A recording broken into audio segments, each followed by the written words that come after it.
आज Doubtnut app download करें। Doubtnut पर अपने सभी गणित, रसायन विज्ञान, भौतिक विज्ञान और जीव विज्ञान के डाउट्स का करो सफाया। बस प्रश्न की फोटो खींचो, एक ही प्रश्न को क्रॉप करो और तुरंत वीडियो सोल्यूशन पाओ। अभी डाउनलोड करें। हेलो फ्रेंड, दिया गया प्रश्न में कि एक वृत्त के चतुर्थांश का क्षेत्रफल ज्ञात कीजिए जिसकी परिधि 22 सेंटीमीटर दी गई है। और हमारे पास दूसरा प्रश्न दिया गया है दोस्तों, आकृति में छायांकित भाग का क्षेत्रफल ज्ञात कीजिए जिसका केंद्र O वाले दोनों संकेंद्रों वृत्तों की त्रिज्याएं क्रमशः 7 सेंटीमीटर और 14 सेंटीमीटर दी गई है और कोण AOC का मान 40 अंश दिया गया। तब दोस्तों हम यहाँ से हल करते हैं। सबसे पहले हम पहले वाले भाग के लिए हल करेंगे।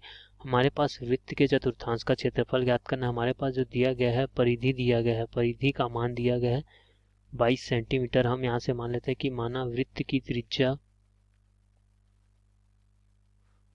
की जो त्रिज्या दी गई है हमारे पास दिया गया है दोस्तों, त्रिज्या का मान r मान लेते हैं। और हम जानते हैं कि जो वृत्त की परिधि होती है, परिधि वो 2 पाई r के बराबर होता है। तो यहाँ से हम देख सकते हैं 22 सेंटीमीटर में दिया है तो ये 2 गुना 22/7 और ये r हो जाएगा और ये यहाँ से हमारे पास 22 हो जाएगा।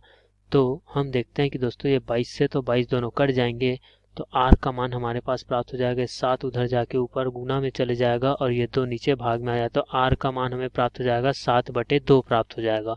तब हम इसे बोलते हैं कि हमारा r का मान प्राप्त हो गया। तब हम यहाँ से वृत्त के चतुर्थांश का क्षेत्रफल निकाल सकते हैं। तो हम यहाँ से बोलेंगे कि वृत्त के चतुर्थांश का क्षेत्रफल हो जाएगा हमारे पास, उसका क्षेत्रफल जो बराबर में हो जाएगा उसका मान हो जाएगा दोस्तों हमारे पास पाई r वर्ग के बराबर। और हम जानते हैं कि पाई का जो मान होता है 22/7 होता है। r का मान हम निकालें 7/2 गुना में 7/2 तो ये 7 से ये 7 कट जाएगा, ये 2 से 22 11 बार में कट जाएगा। तो हमारे पास जो प्राप्त हो जाएगा वो जाएगा 11 गुना 7/2 अर्थात हो जाएगा 77/2। हम यहाँ से भाग देंगे तो हम यहाँ से देखते हैं कि 2 तिया 6 और 1 बचेगा तो 2 अट्ठे 16.5। तो हमारे पास जो वृत्त का क्षेत्रफल प्राप्त हो जाएगा 38.5 वर्ग सेंटीमीटर में प्राप्त हो जाएगा, जो कि हमारे दिए गए पहले प्रश्न का सही हल होगा और वृत्त के चतुर्थांश का क्षेत्रफल। तब हम यहाँ से दूसरे प्रश्न के लिए हल करते हैं। तो हमारे पास दूसरा प्रश्न में दिया गया है कि दोस्तों यहाँ से हमारे पास प्रश्न में दिया गया है कि इस छायांकित भाग का क्षेत्रफल निकालना है, इस वाले छायांकित भाग का क्षेत्रफल। तो हमारे पास जो कोण दिया है AOC का मान, ये हमारे पास C है दोस्तों, तो इसका मान हमारे पास 40 अंश में दिया गया तथा R1 का मान अर्थात इस बड़े वाले त्रिज्या खंड के लिए जो हमारे पास त्रिज्या दी गई है वो 14 सेंटीमीटर R1 का मान दिया। अर्थात हम यहाँ से बोल सकते हैं कि बड़े वाला R1 का जो मान दिया हमारे पास दिया गया 14 सेंटीमीटर तथा इस छोटे वाले भाग के लिए जो त्रिज्या R2 का मान दिया गया हमारे पास 7 सेंटीमीटर में दिया गया है। तो जो छोटे वाली भाग की त्रिज्या का मान है वो 7 सेंटीमीटर है। तो हमें इस छायांकित भाग का क्षेत्रफल निकालना है। तो हम यहाँ से बोल सकते हैं कि हम AOC का क्षेत्रफल निकाल के, तो हम यहाँ से देखते हैं कि छायांकित भाग का क्षेत्रफल देखें तो हम यहाँ से बोल सकते हैं कि दोस्तों AOC वाले त्रिज्या खंड का क्षेत्रफल, तो यहाँ से बोले AOC वाले त्रिज्या खंड का क्षेत्रफल हम इस पूरे भाग का क्षेत्रफल निकाल के हम BOD वाले को घटा दे तो हम यहाँ से बोलते हैं ऋणात्मक का BOD वाले त्रिज्या खंड का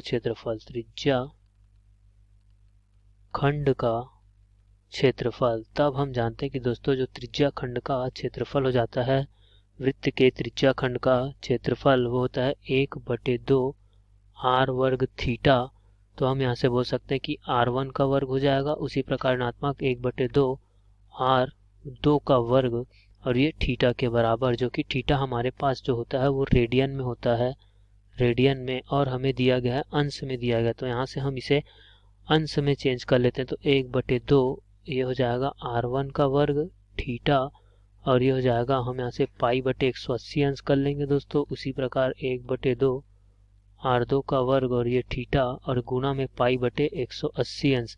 तो रेडियन को हम यहाँ से अंश में चेंज करते हैं, अर्थात हम दोस्तों अंश में बदलते हैं। तो हम यहाँ पास पाई/180 से गुणा कर देते हैं। तो हमारे पास ये प्राप्त हो जाएगा 1/2 सभी से उभयनिष्ठ लेते हैं तथा पाई/180 को भी उभयनिष्ठ ले लेते हैं और यहाँ से थीटा भी हमारा 40 अंश दिया तो इसको भी 1:1 ले लेते हैं दोस्तों।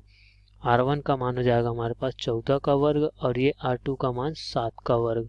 तब हम यहाँ से देखते हैं ये हो जाएगा हमारे पास, इसको हम काट देते हैं तो ये 2 से कट जाएगा और ये 0 से ये 0 कट जाएगा तो हमारे पास 2π/18 बचेगा और ये हो जाएगा 14 का वर्ग ऋणात्मक का 7 का वर्ग। हम 14 का वर्ग करते हैं तो दोस्तों हमें प्राप्त हो जाता है 196 और हम 7 का वर्ग करेंगे तो 49 और 196 में हम 49 को घटा दें तो हमारे पास जो प्राप्त हो जाएगा दोस्तों वो हो जाएगा 47 अर्थात 2π/18 गुना 147 प्राप्त हो गया। तब यहाँ से गुना करते हैं तो दोस्तों हमें प्राप्त हो जाता है ये 45, ये पाई हो जाएगा दोस्तों, 45 नहीं पाई है, 2 एकम 2 2 नियम 18।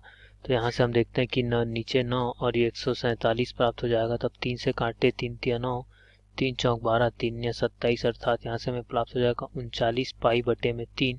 तब हम इसको गुना करते हैं, हल करते हैं तो दोस्तों हमारे पास यहाँ से जो मान प्राप्त हो जाता है वो हो जाता है 51.31 वर्ग सेंटीमीटर हो जाएगा, जो कि हमारे पास दिए गए छायांकित भाग के त्रिज्या खंड का क्षेत्रफल होगा और हमें यही निकालना था। धन्यवाद। कक्षा 6वीं से 12वीं से लेकर नीट, IIT, JEE वो एडवांस के लेवल तक 1 करोड़ से ज्यादा छात्रों का भरोसा। आज ही डाउनलोड करें डाउटनेट ऐप या व्हाट्सएप करें अपने सारे डाउट्स 8400 400 400 पर।